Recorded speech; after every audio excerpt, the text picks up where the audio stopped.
पढ़ी लिखी और बहुत समझदार व संस्कारी लड़की थी। पूनम अपने भाई की इकलौती बहन थी।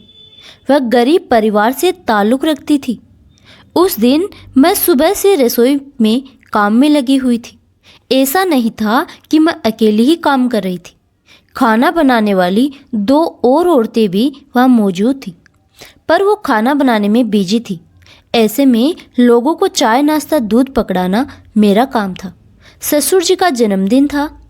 इस उपलक्ष्य में घर में छोटी सी पार्टी थी। रिश्तेदारों और दोस्तों को बुलाया गया था। घर रिश्तेदार और बहन बेटियों से भरा हुआ था। काफ़ी दिनों बाद सब लोग मिल रहे थे, तो सबकी अपनी अपनी टोलियां बनी हुई थी। सब अपनी अपनी टोलियों के साथ बैठकर हंसी मजाक कर रहे थे। तभी बाहर सासू माँ ने चाय पहुंचाने के लिए कहा। मैं चाय की ट्रे लेकर सभी रिश्तेदारों को चाय पकड़ा रही थी कि तभी एक झन्नाटेदार थप्पड़ मेरे गाल पे आकर लगा। उस जोरदार थप्पड़ के कारण मैं जमीन पर गिर गई। अचानक हंसी मजाक के माहौल में बिल्कुल शांति छा गई। हर किसी की नज़र मुझ पर थी। मैं जमीन पर पड़ी अपने घूमते हुए सिर को एक ही दिशा में लाने के लिए मशक्कत कर रही थी। जब थोड़ा दिमाग होश में आया तो देखा ये मेरे पति थे, गोपाल, जो गुस्से में मुझे घूर रहे थे। मेरे कपड़े भी अस्त व्यस्त हो चुके थे। सिर पर पल्ला लेने वाली इस बहू का पल्ला जमीन पर एक तरफ गिरा हुआ था। बालों का जो जूड़ा था उसका क्लचर टूटकर एक तरफ गिर चुका था और बाल भी बिखर चुके थे। जब मेरी नज़रें ऊपर की तरफ गई तो देखा सासू माँ मुझे गुस्से में घूर रही थी। शायद उनकी इज्जत का फालूदा हो रहा था। इस बात से नहीं कि मुझे थप्पड़ पड़ा, बल्कि इस बात से कि घूंघट में रहने वाली उनकी बहू के सीने पर भी साड़ी नहीं थी और उनके सीने के उभार तक नजर आ रहे थे। अपने आप को होश में लाते हुए मैं धीरे धीरे उठने की कोशिश करने लगी। सब मेरी तरफ हैरानी से देख रहे थे, जबकि मैं अपने टूटे हुए आत्मसम्मान को समेट रही थी।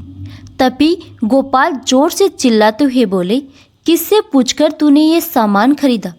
धोखा करती है हमारे साथ। इस घर में रहना है तो हमारे हिसाब से रहेगी। मेरी कमाई उड़ाने के लिए नहीं है, वो भी उन भूखे नंगे लोगों पर। बहू है, बहू बनकर रहे। औकात से बाहर निकली तो औकात दिखानी मुझे आती है। मैंने गौर से देखा तो मेरे पति के हाथ में एक छोटा सा पार्सल था।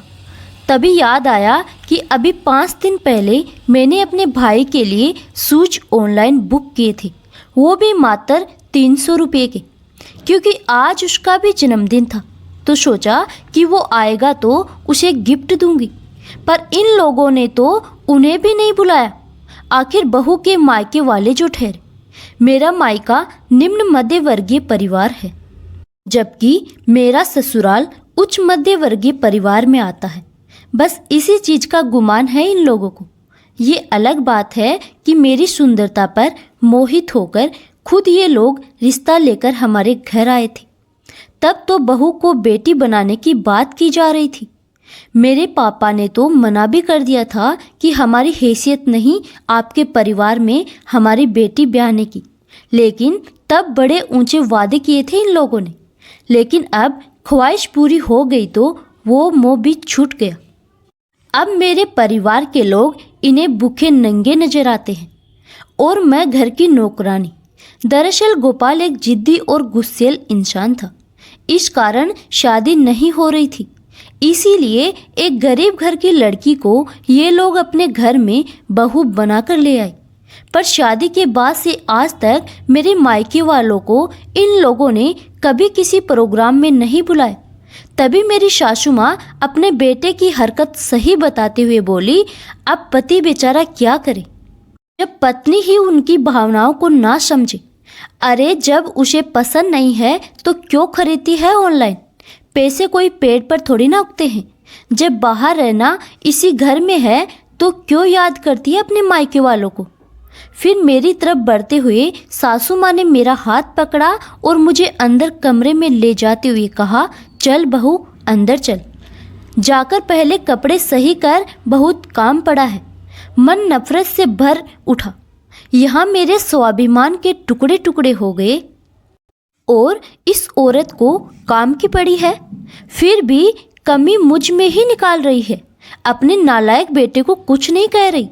इतने सारे रिश्तेदार वहाँ मौजूद है, एक के मुंह से भी बोल नहीं फूट रहा। खैर मैं अंदर कमरे में आ गई। पीछे पीछे मेरी ननद भी आ गई। मेरा हाथ मुंह धुलवाकर कपड़े बदलवा दिए। इतने में मेरे पति गोपाल ने अंदर आते हुए कहा, तुम जैसी औरतें यही डिजर्व करती है। आइंदा मुझसे पूछे बगैर कुछ भी किया तो देख लेना। पति हूँ तुम्हारा, याद रखना। यह कहकर वो तो बाहर चलते बने। पीछे से ननद ने भी तंज कसा, क्या भाभी इतनी ऐसो आराम की जिंदगी रास निहारी है क्या आपको? और क्या फालतू का गिफ्ट खरीदना अपने भाई के लिए? उन्हें उनकी ज़िंदगी में मस्त रहने दो और आप अपनी ज़िंदगी में मस्त रहो। मुझे सलाह देकर वो मुझे अपने साथ बाहर लेकर आ गई। मुझे बाहर आते ही सासू माँ ने मुझे काम पर लगा दिया। जा बहू, सबके लिए चाय बना कर ले आ। सबसे पहले मैंने एक कॉल अपने पापा को किया, उसके बाद मैंने सबके लिए चाय बनाई और बाहर सबको पकड़ाया भी। लेकिन मैं अपने पति गोपाल के पास चाय देने नहीं गई। यह देखकर सासू माँ ने कहा, क्यों उकसा रही है उसे बेवजह?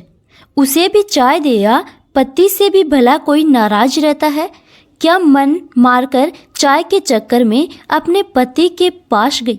वो अपने दोस्तों से बात करने में मगन था। जब मैं ट्रे लेकर उनके पास पहुंची तो वह अपने दोस्तों को एक बॉक्स दिखा रहे थे और कह रहे थे, यह देखो मैंने एक नया आईफोन लिया है अपनी छोटी बहन को गिफ्ट देने के लिए। कैसा लगा? पूरे 1 लाख का है। बस वो गिफ्ट देकर मेरे तन बदन में आग सी लग गई।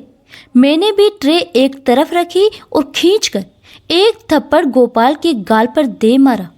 अब सबकी निगाह मेरी तरफ थी, पर मैं आत्मविश्वास से भरी हुई थी। तुम जैसा आदमी यही डिजर्व करता है।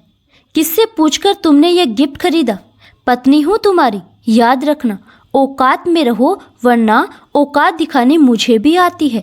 मेरी इस हरकत से ननद रानी सकता गई और मेरी तरफ बढ़ी, पर मैंने भी उनकी तरफ देखते हुए कहा, अरे जीजी, शादी हो गई इनकी, लेकिन अकल नहीं है। अच्छे से ऐसो आराम की जिंदगी जिए। क्या बहन के लिए गिफ्ट लेना? बहन को अपनी लाइफ में मस्त रहने दो और खुद भी मस्त रहो।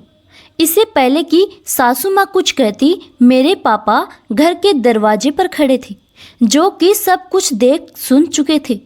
इससे पहले सासू माँ कुछ कहती, पापा ने हाथ जोड़कर कहा, बस बहन जी, आपने अपना वादा निभा लिया।